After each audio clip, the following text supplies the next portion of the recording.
para que as palavras que Ele há de falar nesta hora sejam as palavras do nosso Senhor. Estenda sua mão para cá, por fineza.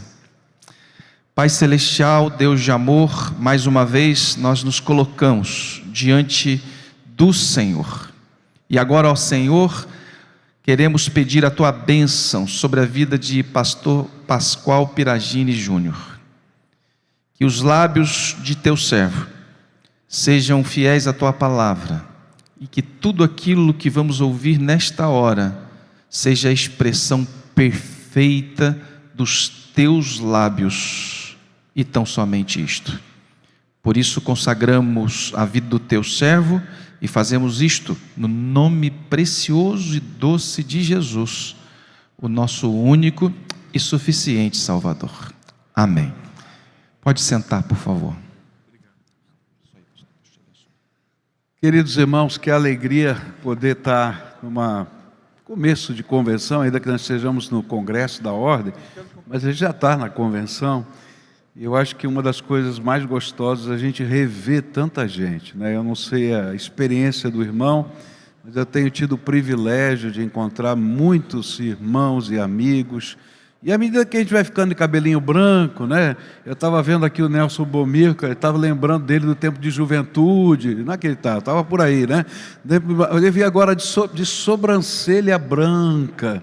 Eu falei, misericórdia, sou eu daqui a pouco, não é? E assim a gente vai vendo, mas que gostoso, porque ao longo do tempo a gente vai revendo e revendo, e a gente vai vendo a graça de Deus que se multiplica. Pastor Miguel Orvati, que está aqui no primeiro banco, né? E eu vi ele com essa roupa bonita, né? Embrulhado para presente, lindo assim, não é? E um ícone dos batistas aí, a gente tem tanta alegria de poder rever o irmão e dar um abraço no irmão, como dei agora há pouco. Mas eu queria, nessa noite, fazer você lembrar algumas coisas boas da graça de Deus na sua vida. Eu queria que você lembrasse do chamado do Senhor para você. Como é que foi o teu chamado? Como é que foi a tua experiência com Deus para você um dia chegar no lugar que você está, ser pastor? Quais foram as experiências que você teve de insegurança, de luta na alma, de medo, quem sabe até de falta de grana para pagar o seminário, não sabia nem como é que você ia se virar no mês seguinte? Quantos tiveram essa dificuldade? Levanta a mão aqui. Aleluia, não sou só eu, né? Aleluia, né? Quantos casaram durante o seminário? Levanta a mão aqui. Tudo doido, aqui ó. Tudo doido, fala a verdade, né? Que você está lá, não sabe o que vai acontecer. Mas o interessante é que no meio de tudo isso, tinha uma convicção. A convicção de que você estava sendo chamado para ser homem de Deus, mulher de Deus na face da terra. Você não sabia para onde ia, você não sabia o que ia fazer, mas o teu coração ardia. Fala a verdade, estava lá, pegando fogo. E quando falavam das dificuldades, talvez porque você era jovem, talvez porque você não tivesse tanta experiência da vida, ou simplesmente porque estava cheio de fé, você dizia, isso não vai me deter. Quem pensava assim? Levanta a mão aqui.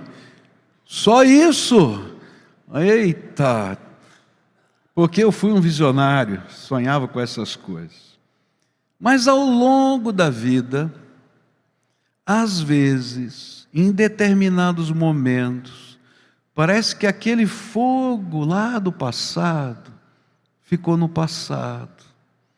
E às vezes a gente vive crises que são de dentro da alma.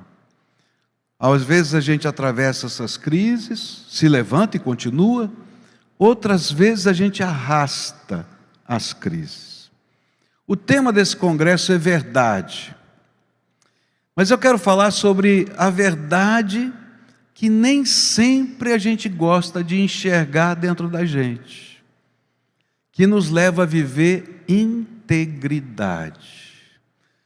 Há determinados momentos em que a verdade de nós mesmos, que foi o tema do Purim, que falou bem sobre isso, ela fica obscurecida pelas situações da vida. E aí, de repente, a gente acha que está vendo tudo direitinho dentro da gente, mas a gente não quer enxergar a verdade que Deus está vendo dentro de nós. E eu queria dizer que isso acontece com homens de Deus. E eu quero lembrar a história de um homem de Deus que esqueceu de enxergar a verdade em si mesmo e perdeu a sua integridade. E eu quero pensar na história desse homem. Eu não tenho tempo aqui de ler todos os textos, eu vou sacar alguns desses textos, mas você conhece de cor essa história, já pregou inúmeras vezes, então a hora que eu for citando, você logo vai tê-las na mente aqui. Eu só vou ler agora o finalzinho dessa história, quando Deus confronta esse homem e mostra a verdade que ele não queria ver dentro do seu próprio coração. 2 Samuel capítulo 12, versículos 7 a 9, a Bíblia diz assim, conversa do profeta Natã com Davi. Ele diz assim: você é esse homem, disse Natã a Davi. E continuou: assim diz o Senhor, o Deus de Israel, eu o ungi rei de Israel e o livrei das mãos de Saul. Dei a você a casa e as mulheres do seu senhor, dei a você a nação de Israel e Judá, e se tudo isso não fosse suficiente, eu teria dado mais ainda, porque você desprezou a palavra do Senhor, fazendo o que ele reprova. Você matou Urias o hitita com a espada dos amonitas, e ficou com a mulher dele. Deixa eu lembrar um pouquinho dessa história para você. Davi estava no auge da sua brilhante carreira, um dos homens mais bem-sucedidos da história de Israel. Desde a infância ele era um apaixonado por Deus, possuidor de uma imensa integridade de alma, que é revelada na palavra de Deus em 1 Samuel 16, 7, quando ele vai ser ungido. E Deus vai dizer para o profeta: eu não estou olhando a aparência, eu estou olhando o coração. Deus estava provando isso. Ele foi chamado de um homem segundo o coração de Deus. Deus se agradava do que via no coração de Davi, um homem corajoso, porque em nome do Senhor enfrentava gigantes. Mas um homem carinhoso, porque entendia que pastorear ovelhas e ser rei era algo parecido, tinha que cuidar. E se fosse preciso enfrentar leão ou urso, tanto faz, ninguém vai ficar com essa ovelha. Transbordava em carisma, irresistível. Como é que pode concorrer com um homem desse? Coração segundo o coração de Deus, amor para com ovelha, e ainda poeta, músico, salmista. Por causa de tudo isso, Deus lhe deu o privilégio de unir a nação de Israel, ampliou as fronteiras, e era quase impossível, olhando a história, que a gente pudesse imaginar Davi como um provável candidato ao desastre espiritual.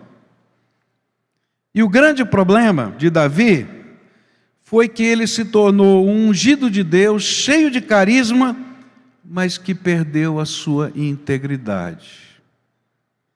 A verdade para consigo mesmo, aquela verdade interior que nem sempre queremos ver. E a gente de vez em quando faz de conta que não é com a gente, é com os outros. Porque, se você esquecer todo o sermão, lembra dessa frase: o coração do problema é o problema do coração. Vamos dizer juntos? O coração do problema é o problema do coração. Por isso Deus não vê a aparência, Ele olha para o coração. Agora a pergunta é: como é que a gente deixa de ver a verdade sobre nós mesmos, que Deus está vendo, e às vezes até as pessoas estão vendo, e a gente, sem querer, vai perdendo a integridade? E eu queria olhar para a história de Davi e responder essa pergunta. E a gente vai descobrir que as coisas não começam grandes. A perda da verdade com a gente mesmo e a perda da integridade, ela acontece lenta, progressiva e sorrateiramente. E a gente vai encontrar a primeira abertura com relação à integridade em 2 Samuel capítulo 5. Diz assim a palavra do Senhor: Davi tomou ainda para si concubinas e mulheres de Jerusalém, e depois que viera de Hebrom, e nasceram a Davi mais filhos e filhas. A integridade de Davi começou a ser quebrada quando algumas pequenas concessões ele permitiu a si mesmo. E ele não percebia que era problema, porque nesse momento, nos seus valores absolutos com a palavra de Deus, ele encontrava algumas racionalizações para flexibilizar a palavra, ou atualizar a palavra, ou sei lá o que você queira dizer. Por exemplo, a Bíblia diz lá em Deuteronômio capítulo 17, versículos 16 e 17, que algumas coisas eram proibidas ao rei: multiplicar cavalos, multiplicar mulheres e multiplicar prata e ouro. E aí, Davi começou a multiplicar mulheres. E o interessante é que na cultura daquele tempo, isso era perfeitamente legal, ter várias esposas. Mas Deus não permitia para o rei ter várias esposas. Isso não afetava a sua imagem pública, porque era aceito, mas afetava a sua integridade de homem de Deus, seus valores e o seu relacionamento com Deus. E daí, Davi optou em abraçar a cultura, algo que era socialmente tolerado, aceitado e até aplaudido, e aí ele se torna presa fácil do diabo. Aurelius Augustini disse o seguinte, achei interessante: o diabo é como um cachorro louco acorrentado, não é capaz de nos prejudicar. E agora a minha inferência bíblica: o maligno não lhe toca, está na Bíblia, quando estamos fora do seu alcance. Mas se entrarmos em sua esfera de ação, nos expomos a sermos atingidos e mesmo mordidos por ele. Aurelius Augustini. Como é que a gente perde a integridade? Quando a gente não enxerga a verdade sobre a gente mesmo. E aí a gente começa a fazer pequenas concessões.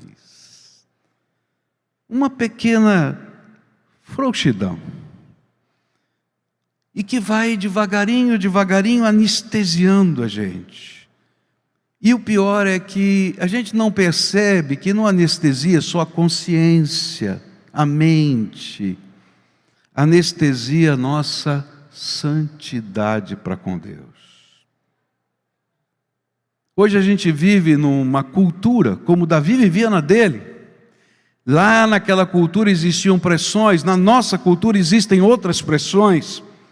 E nós somos aqueles que Deus escolheu para sermos os profetas desse tempo, e que vamos lutar contra aquilo que o inimigo está fazendo, porque diz que o jeito de viver desse mundo é conduzido pelos principados e potestades, está lá em Efésios.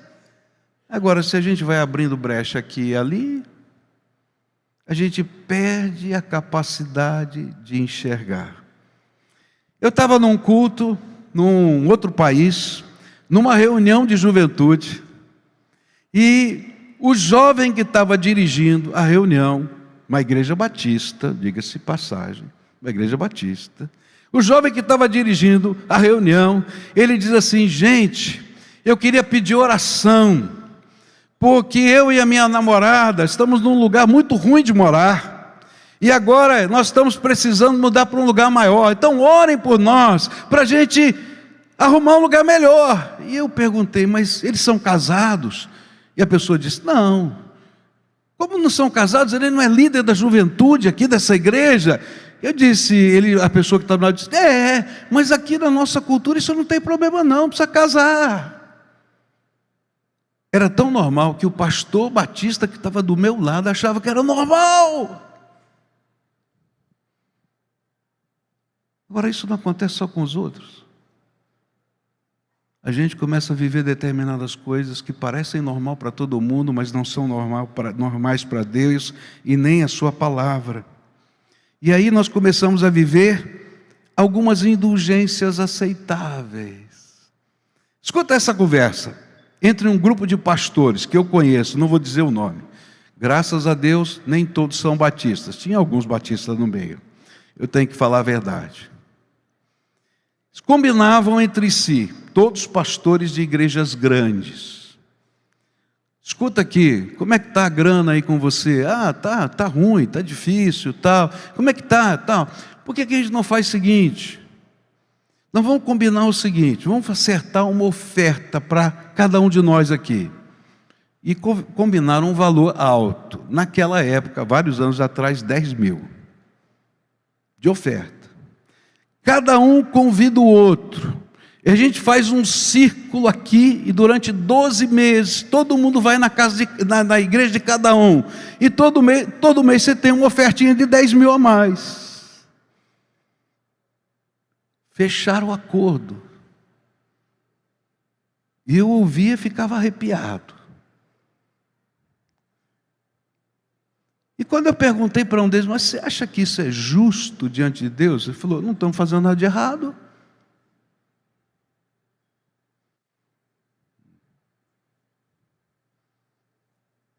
E eu fiquei pensando, o que Deus chama isso na Bíblia? De mercadejadores da palavra. Agora, se eu começo a abrir pequenas concessões em coisas que talvez culturalmente sejam aceitas ou não, aplaude e diz, eis aqui o meu servo ungido do Senhor. Sabe de uma coisa? Quando a gente escuta toda a profecia que está aqui nesse texto, tem uma expressão que para mim é arrepiante. Quando o profeta Natan diz tudo isso que a gente leu, só o finalzinho, ele diz assim, você envergonhou o Senhor diante dos seus inimigos. E para mim ele não está falando dos reis de Israel em volta não. Ele estava falando daquilo que estava acontecendo na corte celestial. Quando a gente começa com pequenas frouxidões, a gente se afasta de uma verdade, que é a verdade da nossa integridade, que é aquilo que Deus está vendo dentro da gente. E a gente diz, mas isso não tem nada demais. A minha pergunta para você é direta. Será que não é tempo de voltar atrás naquilo que você lembrou agorinha há pouco no começo desse culto? Talvez você chamasse de fé ingênua. Quem sabe você até imagine hoje, pela sua maturidade, que você era um grande idealista. Mas será que não foi justamente por isso que Deus, olhando o seu coração, disse, eis aqui um homem, segundo o meu coração. E ele disse, estou te chamando para ser pastor das minhas ovelhas. Segunda coisa que eu aprendo aqui nesses textos que falam sobre a vida de Davi, lá em 2 Samuel, capítulo 11, versículo 1, a gente vai ter uma outra dica desse processo. E diz assim, tendo decorrido um ano no tempo em que os reis saem à guerra, Davi enviou a Joabe, e com ele os seus servos e todo Israel, e eles destruíram os amonitas e sitiaram a Rabá. Porém, Davi ficou em Jerusalém. Davi nessa época deveria ter 40 anos de idade. E muitos dos seus feitos já eram notórios. E eu acho que um certo orgulho estava no coração de Davi. Uma certa presunção estava dominando o seu coração. E talvez ele pensasse mais ou menos assim: puxa vida, já fiz tanto, eu acho que está na hora de desfrutar. Está na hora de aproveitar um pouquinho do que eu fiz. E sabe, eu acho que para Deus o problema não era se ele ia descansar ou não ia descansar, mas se ele permitiria que um certo relaxamento fosse estendido à verdade interior que Deus estava vendo, que é a integridade da nossa alma. E aí nascia no coração de Davi um negócio chamado autoindulgência. Sabe como é que funciona a autoindulgência? É assim: o teu pecado é pior que o meu. Afinal de contas, eu tenho uma ficha corrida maior. E eu faço um juízo de valor um pouquinho diferente, onde eu puxo para mim um pouquinho mais de benefícios. Isso é fruto da presunção de quem Davi achava que ele era, do que ele havia feito, do que já tinha sofrido, do poder que já lhe tinha sido confiado por Deus e pelos homens. E eu quero dizer uma coisa para você, agora como alguém já mais idoso, não é? Deus é tão bom, tão bom, tão bom, que Ele dá muita autoridade para a gente. E se você tem um ministério longo dentro de uma igreja, e eu tive, posso dizer, é incrível o poder, a autoridade que Deus te dá, mas que os homens em confiança delegam para a gente. Se você é o pastor que está há 2 anos numa igreja, talvez você não faça coisas do que um pastor que tem 20 ou 30 anos naquela igreja é capaz de fazer. Porque aquele povo confia tanto em você, que eles dizem: bom, eu não concordo muito, mas esse cara eu conheço, eu vou com ele. Estava nessa fase da vida, politicamente maravilhoso, porque afinal de contas, como disse um nosso presidente por aí, né? Ele era o cara. Ou disseram para ele, melhor dizendo, né? Sabe, quando nós somos autoindulgentes, não percebemos como é que a nossa integridade está sendo afetada. E a gente não começa a enxergar a verdade de dentro do nosso coração que Deus está vendo. Eu conversava com um deputado, e esse deputado dizia assim, naturalmente, na cara dura, ele disse assim: olha, eu não vejo nenhum problema. Se a gente consegue doações para entidades, para coisas assim, do fundo parlamentar, que eles retirem uma parte disso e que a gente negocie isso para investir na nossa futura campanha. Afinal de contas, se eles não investirem na gente, eles não vão ter mais. E sabe, por mais que a gente conversasse com ele, ele dizia: isso não é corrupção, é apenas um jogo político. E aí você coça assim, diz: mas a lei não diz isso, as autoridades não dizem isso, o povo não diz isso. Mas é assim que funciona, tem que ser assim. E aí a gente percebe que há uma autoindulgência. Afinal de contas, eu estou produzindo isso, você me dá aquilo.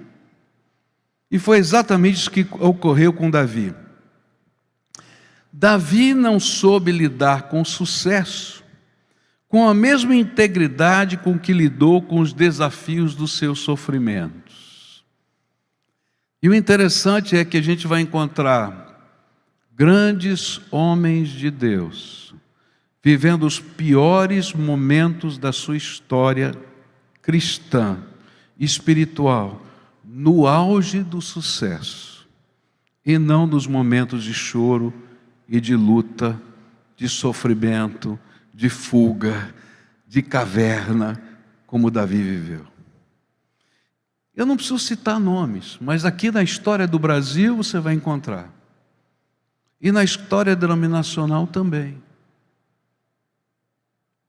Porque se aconteceu com Davi, pode acontecer com você e comigo.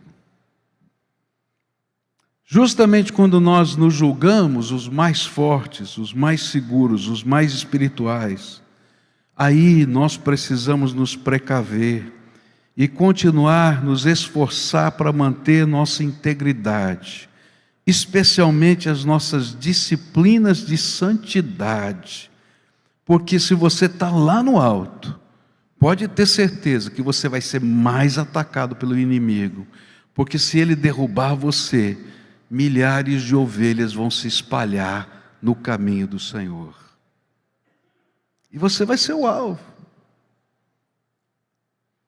Talvez esse seja o momento que você está vivendo. Estou vendo um monte de cabecinha branca aqui, não é só a minha não. E a gente acha que está vacinado para tudo e todos. Mas às vezes, lá dentro, um certo relaxamento, uma certa indulgência pessoal, uma certa flexibilização crescente, vai levar você a certas concessões que antes você não admitia para você mesmo. E você acha que é natural. Cuidado. Se é tempo de guerra, vá para a guerra. Eu acho interessante porque Davi se esqueceu de uma coisa preciosa.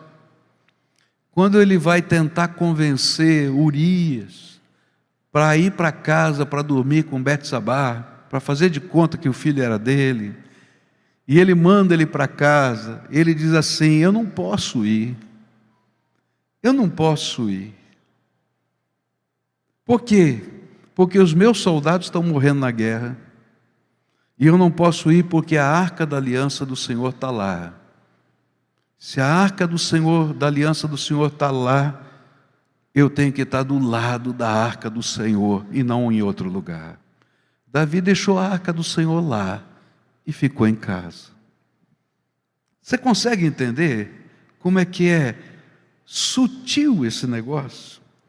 E aí às vezes a gente deixa a arca do Senhor no púlpito, a gente deixa a arca do Senhor na igreja, a gente deixa a arca do Senhor em tantos lugares, e a nossa vida tem um certo relaxamento naquilo que é essencial, a nossa vida com Deus, a nossa transparência, as vivências das experiências mais espirituais. Querido, se a última vez que você viveu algo extraordinário de Deus faz anos, tem alguma coisa errada na sua vida. Porque a gente tem que viver coisas extraordinárias de Deus todos os dias.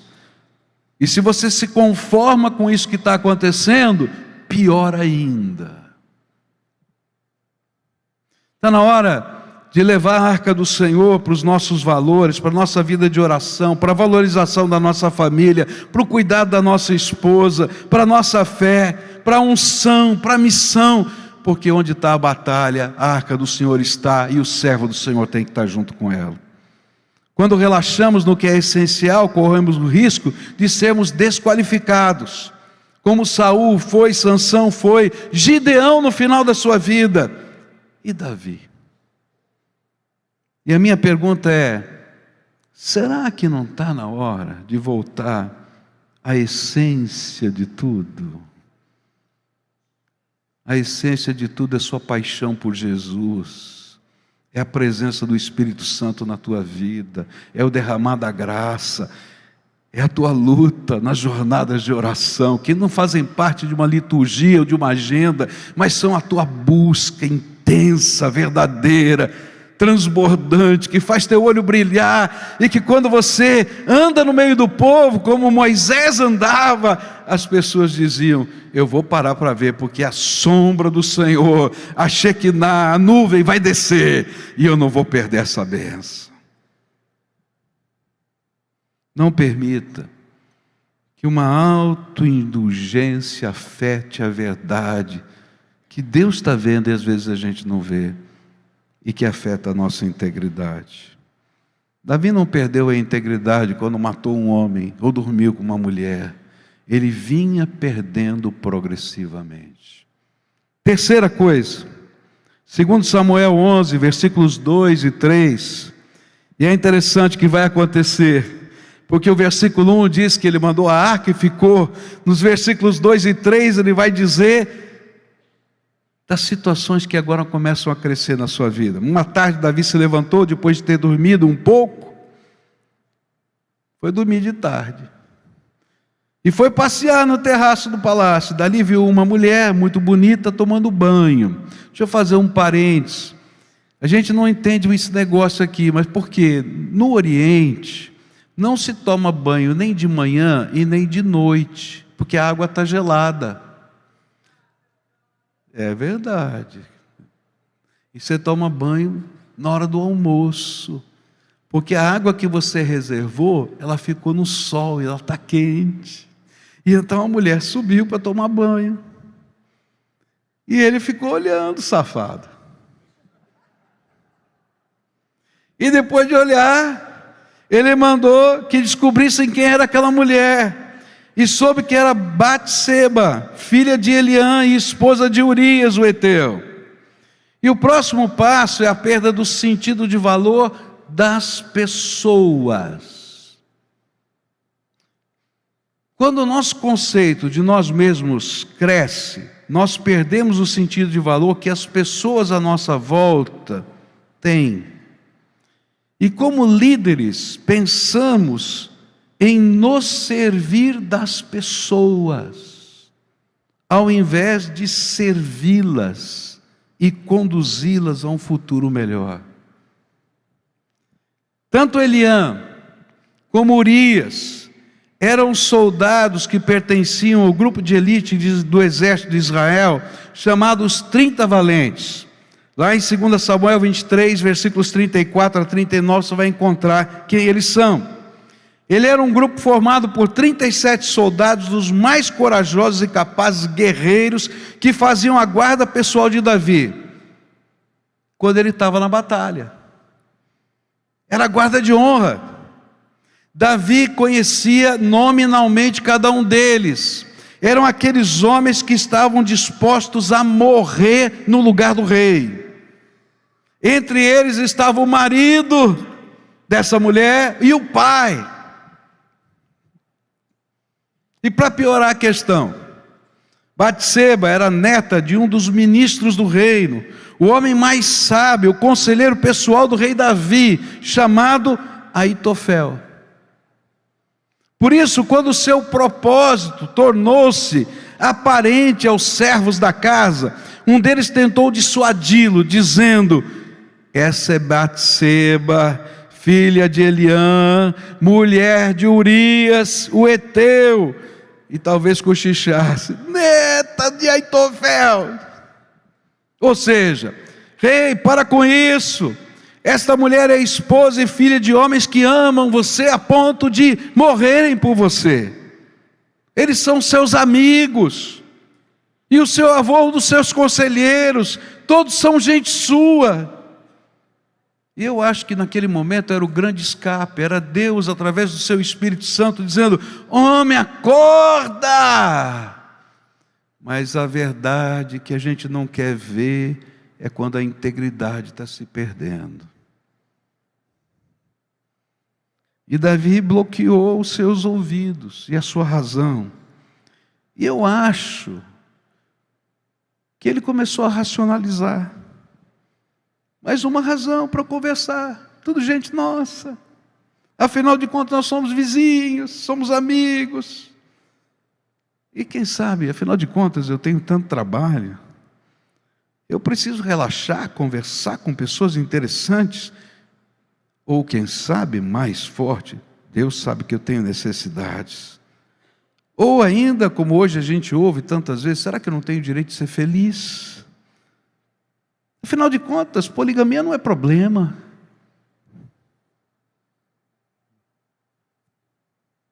Ou quem sabe hoje a gente escuta, o importante é o coração. Mas o coração do problema é o problema do coração. Ah, eu amo, e o que é importante é o amor. Quantas vezes já ouvi isso no meu ministério? Para ser feliz você tem que abrir mão de alguma coisa. E o interessante é que às vezes a gente se esquece que a mente possui muita capacidade, de uma maneira incrível, de se justificar, especialmente quando é influenciada pelo diabo. E aí a gente não enxerga a verdade que está dentro do nosso coração, e a gente perde a integridade. E aí, o fim é trágico. Sabe qual é o fim? Degeneração. E esse homem que um dia teve a coragem de armar esse grupo de pessoas, os 30 valentes, quando eles trouxeram água das fontes de Jerusalém, e ele disse: eu não posso beber dessa água, porque essa água representa o sangue de vocês, e derramem libação ao Senhor. Ele vira um degenerado, que desconsidera os seus mais preciosos amigos que dão a vida por ele, para seduzir a esposa de um, a filha do outro e a neta do outro. Quem pode confiar num homem destes? Sabe, quando nós não temos escrúpulos e passamos a usar as pessoas que lideramos a nosso serviço e prazer, então abrimos a porta dos nossos filtros morais para fazer qualquer coisa.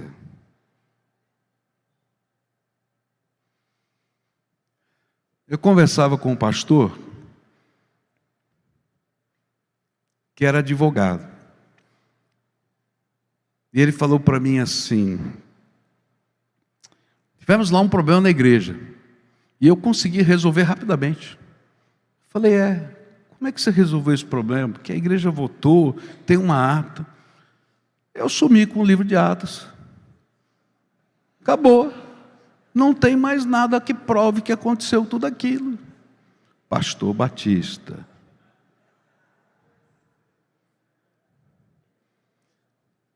Ele estava pouco ligando se era justo, se era honesto, se era direito, se era santo.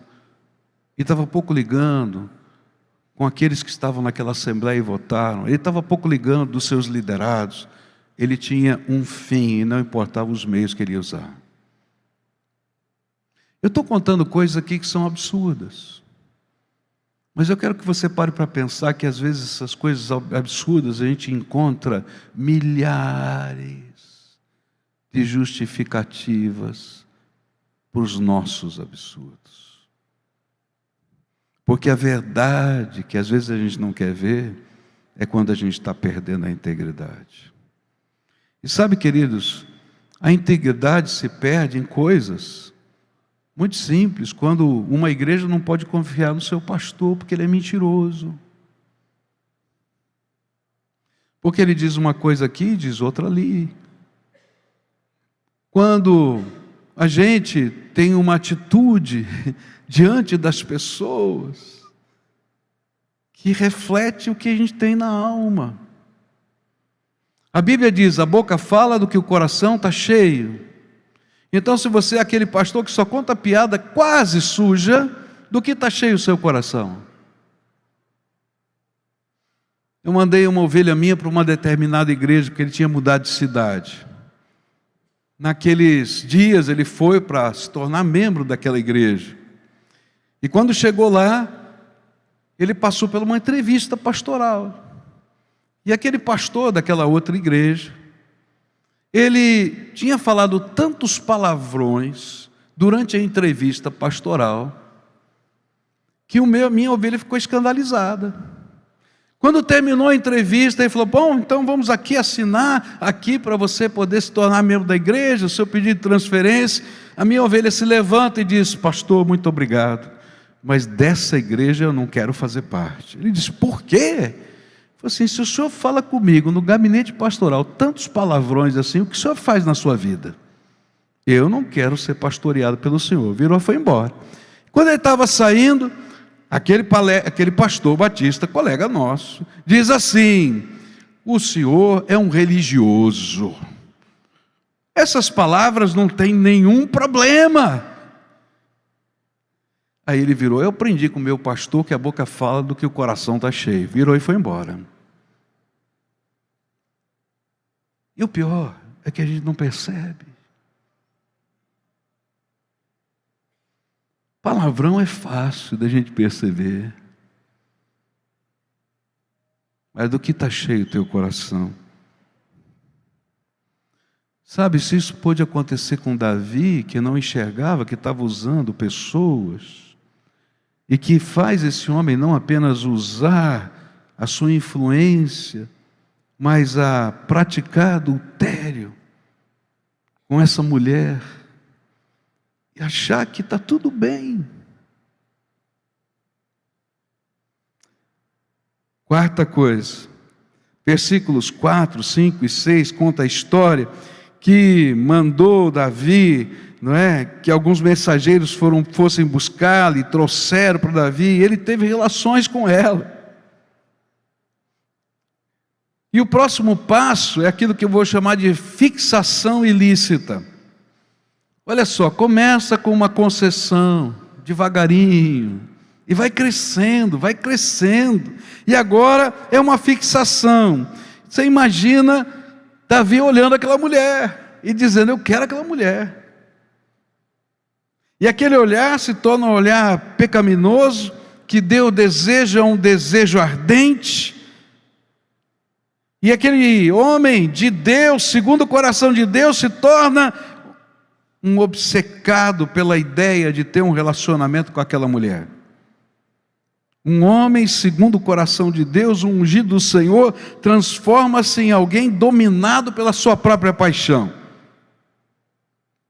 Fixação cheia de cobiça, apossa-se desse homem.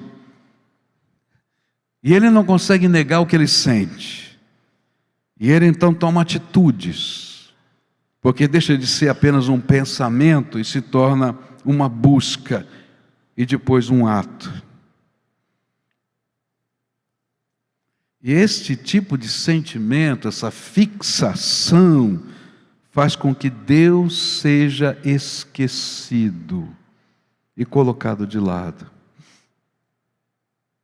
Ele esqueceu que ele era um chamado de Deus para ser ungido do Senhor como rei de Israel. Ele esqueceu que ele foi ungido não só pelo óleo que foi derramado por Samuel, mas aquele óleo representava o Espírito Santo que o revestia para a sua santidade. Que ele era um privilegiado por causa da bênção do Senhor. Cuidado. Quando Deus vai se desvanecendo da nossa visão, outra coisa, ou pessoa, ou aspiração, se torna uma fixação cobiçosa dentro da gente. E sabe, isso não tem a ver só com sexo, não. Tem a ver com grana, com poder, com autoridade, com posição. Qualquer coisa que se torne um deusinho dentro de você. E aí Deus vai ficando de lado, e o chamado fica de lado, e o propósito fica de lado. Houve época, quem sabe, que você viu claramente e até as cores disso, mas agora a visão ficou embaçada, o propósito foi se perdendo, porque vem dentro da alma uma fixação que aos olhos de Deus não é boa, porque ela afasta você do propósito que Deus tem para a tua vida. E aí o mais importante, o primeiro na sua vida é alcançar o seu desejo, alcançar a sua meta, alcançar o seu propósito. E se isso está acontecendo com você, querido, toma cuidado, porque o próprio ministério às vezes se torna uma fixação na nossa vida. E a gente serve o ministério e não o Deus que nos chamou para esse ministério.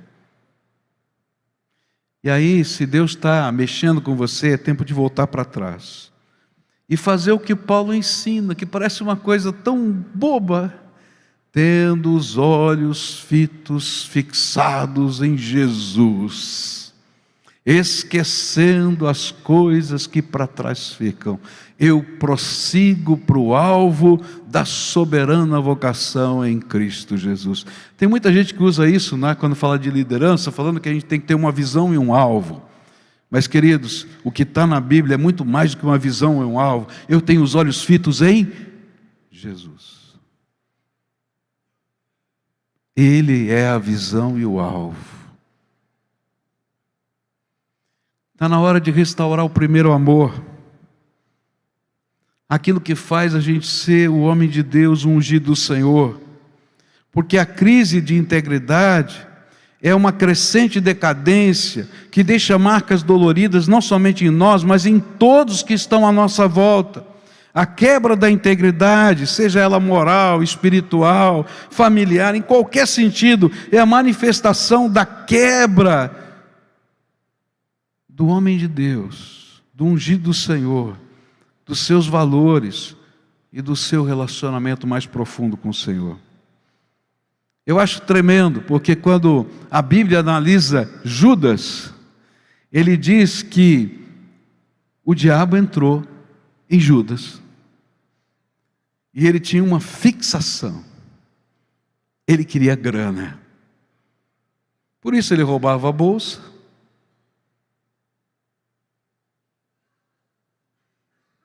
E por isso que ele vendeu Jesus por 30 moedas de prata. Por isso, antes que chegue a queda, está na hora de restaurar valores. Está na hora de restaurar o propósito. Deus não te chamou para você ser o cara, mas para servir gente e abençoar pessoas em nome de Jesus. Está na hora de renovar compromissos com Deus e com a nossa vocação, de santificar nossa mente. Caso contrário, as nossas atitudes revelarão a quebra da nossa integridade. E aquilo que estava escondido até para nós, Deus publica no jornal, para todo mundo ver. Porque Deus é santo. E sem santidade, ninguém verá o Senhor. Termino com o último ponto. 5. Abuso de autoridade da liderança. 2 Samuel 11 vai dizer que ele manda uma notícia, porque ele ficou sabendo, né, que a mulher estava grávida. Ele manda então Joabe enviar de volta Urias. E começa o abuso agora de autoridade, porque quem perdeu os escrúpulos não tem medo de mais nada. E por que ele manda chamar esse homem para casa? Porque Levítico, capítulo 20, versículo 10, é muito claro na Bíblia, diz assim: se há um adúltero, ele e a mulher devem ser apedrejados, seja ele quem for.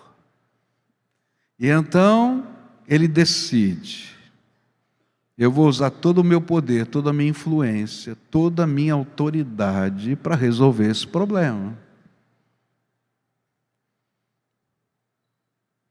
Quando aconteceu lá, muitos anos atrás, o escândalo sobre Bill Clinton e o seu affair fora do casamento, uma grande discussão pública surgiu no mundo, onde diziam o seguinte: será que a vida privada de um líder tem conotações com a sua vida pública? Ou seja, o fato de um presidente ser adúltero o faz melhor ou pior presidente?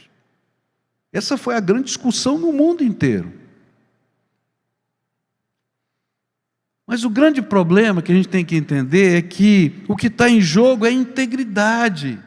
Estava grávida e um grande problema, ele imagina: bom, vou tirar esse cara do front, vou trazer para casa. E ele começa o seu primeiro abuso de autoridade. Ele não tinha que tirar de lá, não tinha que se meter com o general, não tinha que dar palpite, mas ele está dando palpite de propósito, porque ele quer resolver um problema. Quando esse cara não vai dormir com a mulher dele, porque ele tinha aprendido com Davi a ser um homem íntegro, a arca do Senhor estava lá e os soldados dele. Eu acho que ele se viu naquele homem como ele era antes, e eu acho que ele teve muita raiva. Porque quando a gente vê alguém parecido com a gente, lutando pelos valores que a gente já lutou, a gente tem muita raiva. E quando ele não conseguiu fazer isso, ele decide então embebedar esse homem. E quando ele não consegue, porque nem bêbado, esse homem vai quebrar os seus valores. Ele manda um recado para o general. E mais uma vez ele vai abusar da sua autoridade. E quando ele abusa pela última vez dessa sua autoridade, ele diz assim: olha, você conhece a história, bota ele no fronte, lá no lugar mais pesado, retira o exército, deixa ele ficar sozinho lá. E ele não está preocupado se só Urias vai morrer, porque a tropa de Urias morre junto com Urias, porque tinha aprendido com Urias ser legal um para o outro, e ninguém voltaria sozinho para casa. E continua a história, porque quando a gente começa assim, perde a integridade, a gente não tem limites, a gente não enxerga, a gente fica na mão dos outros. Joabe faz, e Davi por toda a vida fica na mão de Joabe. Leia a história para você ver. Durante toda a vida, não mexe com Joabe, a vida inteira, porque ele estava na mão do homem. E aí Joabe começa a usar a sua autoridade sobre Davi pelo defeito dele, não para Davi fazer a vontade de Deus, mas para servir os interesses políticos de Joabe. E o ciclo continua.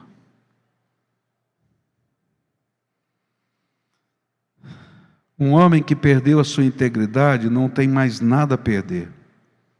Por isso ele vai usar sua influência para fazer o que ele quiser, para resolver o problema que ele acha que precisa resolver. E quando perdemos a integridade, nos tornamos líderes que consideram normal os chamados danos colaterais para atingir os nossos objetivos, porque os fins justificam os meios quando abusamos de autoridade. Nossos aliados passam a ter seus trunfos nas mãos para a manipulação política dos nossos atos. E a hipocrisia passa a ser a máscara pública da nossa liderança. Olha só quando Joabe dá aquela cutucada e diz assim: se por acaso Davi perguntar, será que você não sabe que na tática militar não se aproxima da muralha? Será que você nunca leu a história lá dos textos sagrados, que uma pedra foi lançada sobre a cabeça do general, porque ele chegou muito perto da muralha? Por que é que você botou esse povo lá? Diga para ele assim: mas o teu servo Urias morreu lá.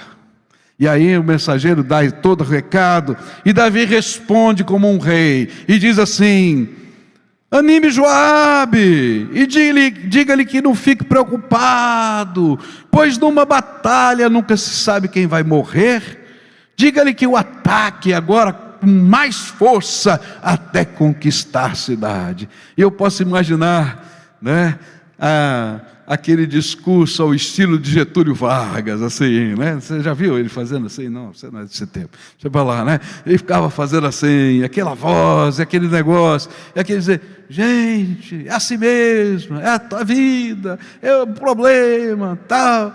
Mas na verdade era uma grande máscara de hipocrisia.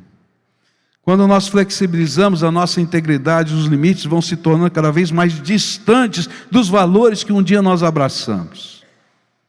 E aí vem o profeta, e eu termino com essa imagem: um profeta contando uma história de uma ovelhinha e de um dono de uma ovelha. Olha a sutileza de Deus. Davi não enxergava quem ele era e como Deus o estava vendo, e vem o profeta e diz: ó, tem um homem que só tem uma ovelhinha, é ovelhinha de estimação, o outro é dono de tudo. E chega um visitante na casa, e ele diz: precisa ter comida, mata a sua ovelhinha e traz o meu jantar. E de repente, parece que renasce o Davi antigo, está entendendo? E ele diz: esse homem fez isso, esse homem é digno de morte. E aí, na sabedoria divina, o Espírito diz assim: tu és este homem.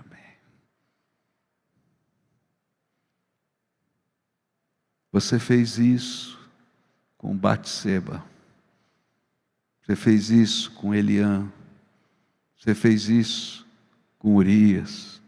Você fez isso com Aitofel. Você fez isso com todo esse povo. Você fez isso com os soldados que morreram.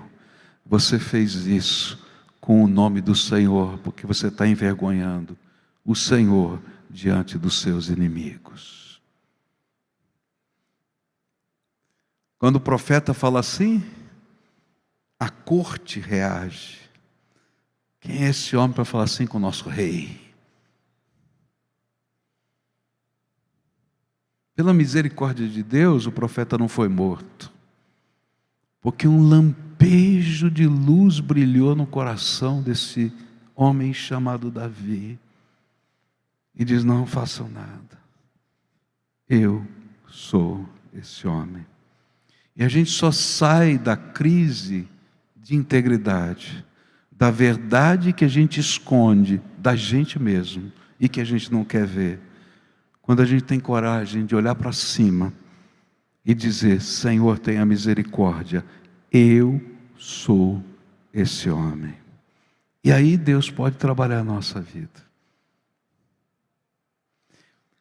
Se você vai olhando a história, Deus trabalha a vida de Davi, mas Deus não tira as consequências. Eu fico pensando, Deus é tão bom, Ele disse que Ele pode encobrir uma multidão de pecados, Ele pode encobrir milhares de pecados. Por que Ele não encobriu esse? Por que Ele permitiu que as consequências viessem? Para que eu e você sempre soubéssemos, através das Escrituras Sagradas, que o pecado tem um alto preço. E a santidade de Deus, é coisa seríssima. Nessa noite eu venho falar com os meus colegas, como um pastor velho, 43 anos de ministério,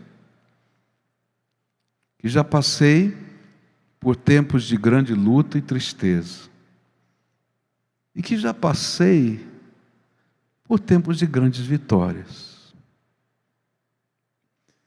mas que precisou e precisa sempre reaprender a razão do chamado.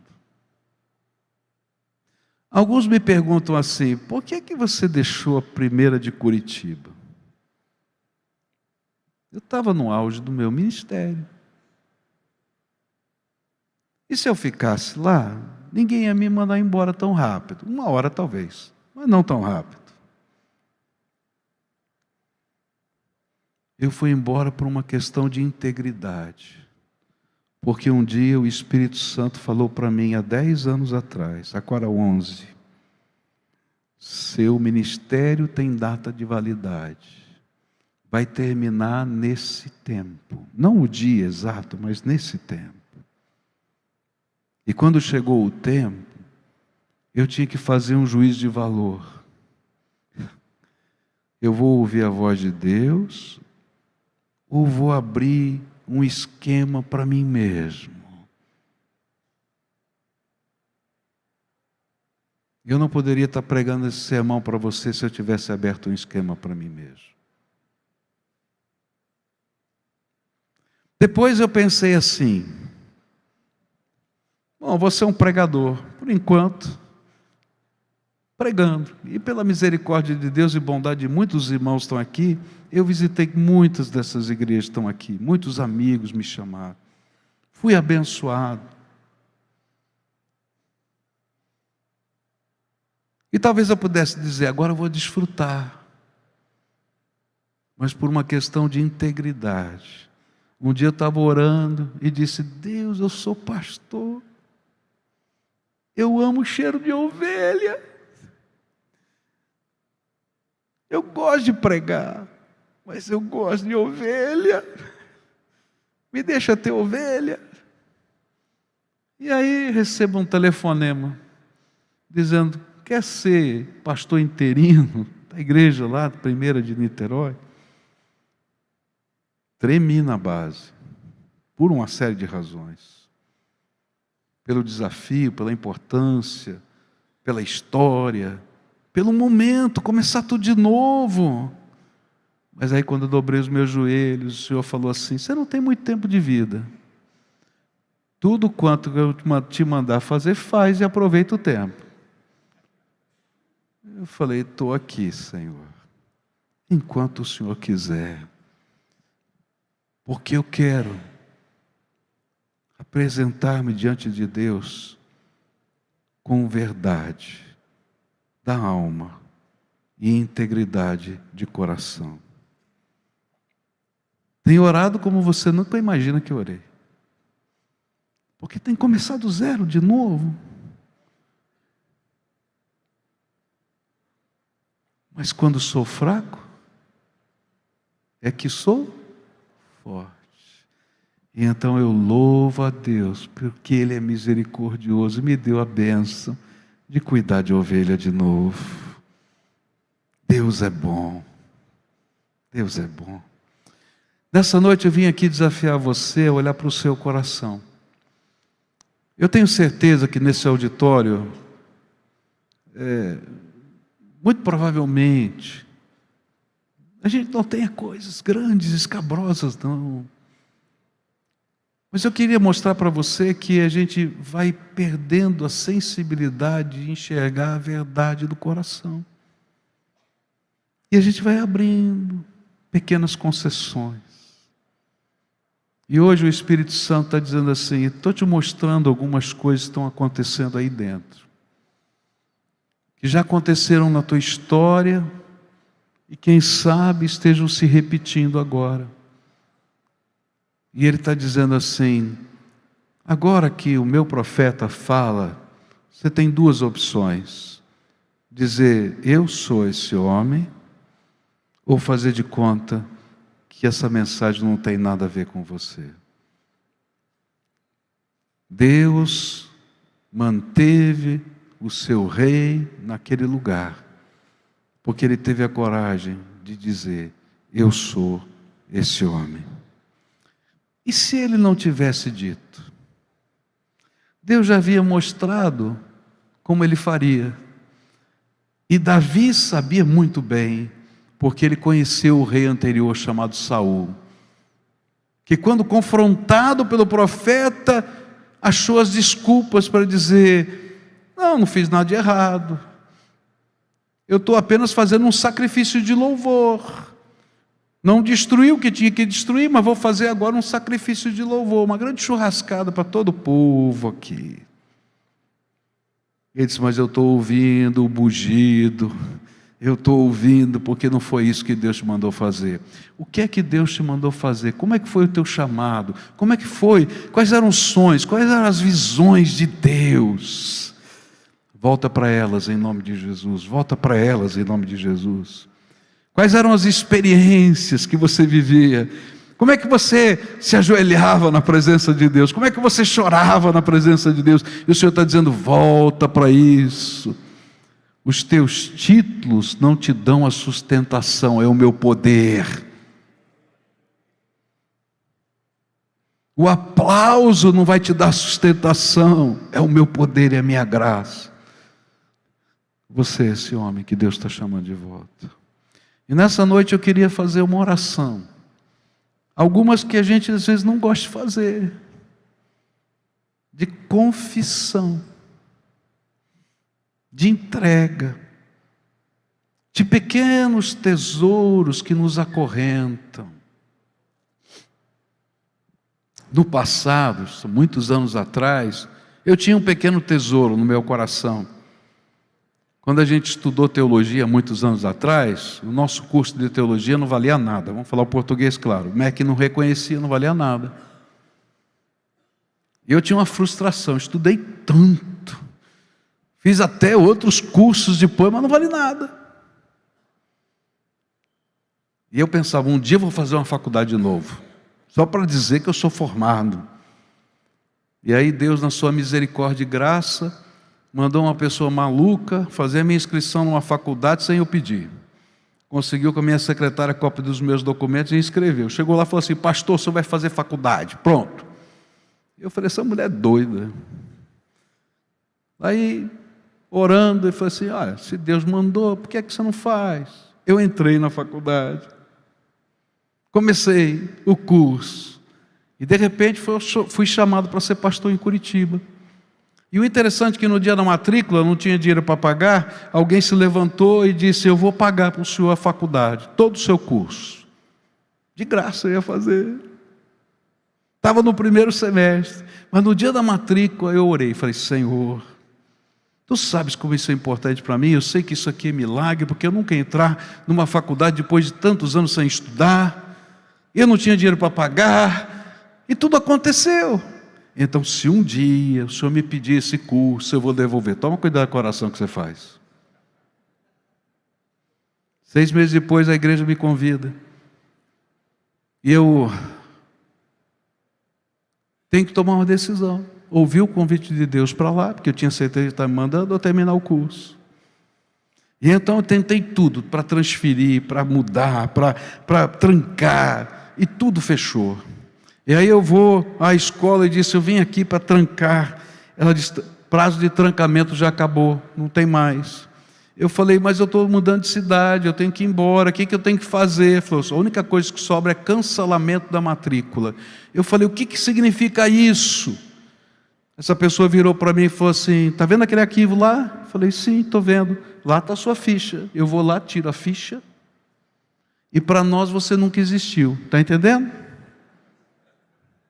Eu falei: estou. E meu coração, sim, já. E ela disse: pensa bem, moço, o que você vai fazer?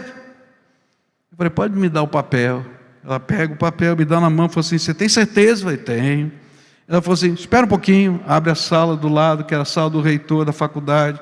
E ele diz assim: entra aí, o homem não está aí agora. Pensa bem no que você vai fazer. Fechou a porta. Eu sentei ali e comecei a chorar. E falei: Deus, tu sabes como isso é importante, mas eu disse para o Senhor que tu estás em primeiro lugar na minha vida.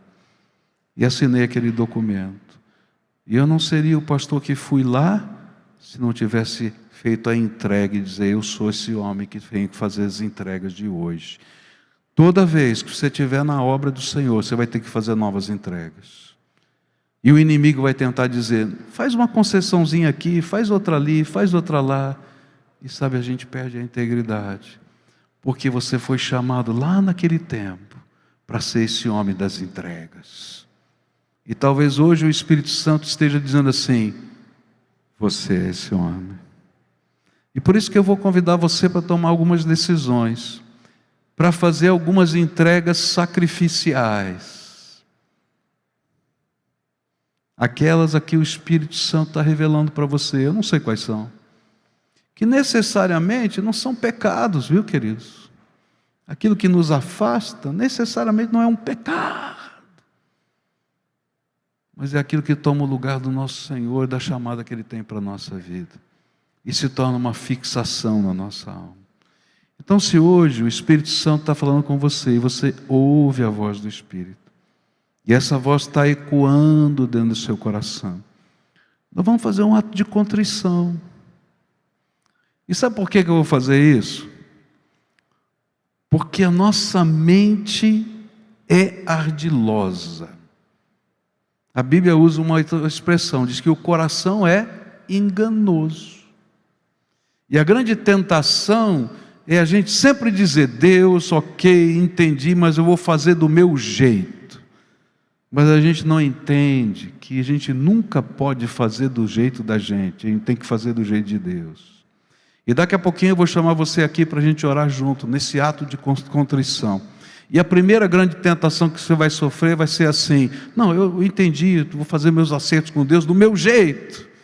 Mas se você não é capaz de fazer do jeito de Deus, num culto, num momento de contrição, não se engane, você não vai fazer em lugar nenhum. porque você não vai obedecer quando tiver que fazer entregas sacrificiais. Se o teu orgulho não pode ser entregue numa hora de comunhão, no meio de uma confraria de irmãos, então o seu orgulho nunca vai ser entregue em qualquer lugar. Você está entendendo? Então agora nós vamos fazer entregas sacrificiais. Nós vamos colocar no altar de Deus aquilo que o Espírito Santo revelou, aquilo que Ele tocou a nossa alma, e a gente vai dar os nomes para o Senhor, cada um vai ter o seu aqui, e nós vamos nos apresentar diante de Deus como um povo que diz: eu sei, Senhor, que eu vou me santificar, porque amanhã o Senhor fará maravilhas no meio de nós. É isso que a Bíblia diz: santificai-vos, porque amanhã farei maravilhas no meio de vós. E eu estou precisando que Deus faça maravilhas na minha vida. E você? Então, se você é esse homem, vem para cá, em nome de Jesus. Pode ir levantando do seu lugar, vem para cá e a gente vai orar junto. E você se coloca na presença de Deus do jeito que o Espírito Santo colocar na tua alma, do jeito que Ele tocar o teu coração, na expressão que Deus mover você, porque aqui a gente quer voltar ao começo de tudo, ao princípio do chamado, ao princípio da vida, de comunhão, de dependência, de clamor, de experiência. Eu preciso dizer para o meu Deus: Senhor, me deixa viver aquelas experiências e me dá outras ainda maiores. Eu não posso crer que o teu chamado e essa experiência que te trouxeram a esse lugar foram coisas de infância da fé. Eu só posso dizer que são coisas do Deus Todo-Poderoso, e eu as quero na minha vida, e eu sei que você quer também. E nós vamos levantar um clamor ao Senhor aqui, de toda a nossa alma, e nós vamos colocar isso diante de Deus. Começa então. Nelson, vem para cá, querido, vem aqui me ajudar, já está aqui do meu lado, rapaz, vai tocando para a gente, porque a gente vai ter um momento de oração agora, tá? E eu queria que você começasse colocando as suas entregas. A entrega tem nome, a entrega tem conteúdo. O que é que o Espírito Santo ministrou? Só você e Deus sabe. Eu estou falando aqui a homens de Deus, a ungidos do Senhor, eu não tenho dúvida disso. Por isso você está aqui, você é ungido, Deus o escolheu, Deus o preparou, mas Ele está te chamando, porque Ele quer te dar alguma coisa nova. Sabe, o único jeito da gente ser cheio é se a gente se esvazia primeiro. E à medida que a gente se esvazia, Deus enche. Então aí vai colocando no altar de Deus. Vai colocando no altar de Deus, vai colocando no altar de Deus. Espírito Santo de Deus. Aleluia, Senhor. Invoca o nome de Jesus, o teu Senhor, autor e consumador da sua fé. Espírito Santo, se permita sonhos grandiosos de Deus. Pede para Ele te dar novos sonhos.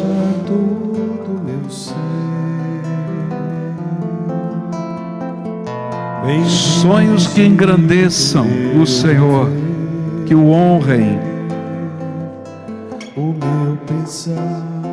que te façam tremer de medo de novo. Coloca o comodismo, coloca de lado a zona de segurança. Clama, Senhor, quero entrar por lugares novos, caminhos novos, projetos novos. Dá-me graça. Agora me permita orar por você agora. E depois nós vamos cantar juntos essa canção, todo o povo de Deus aqui. Pai querido, eu quero me apresentar junto com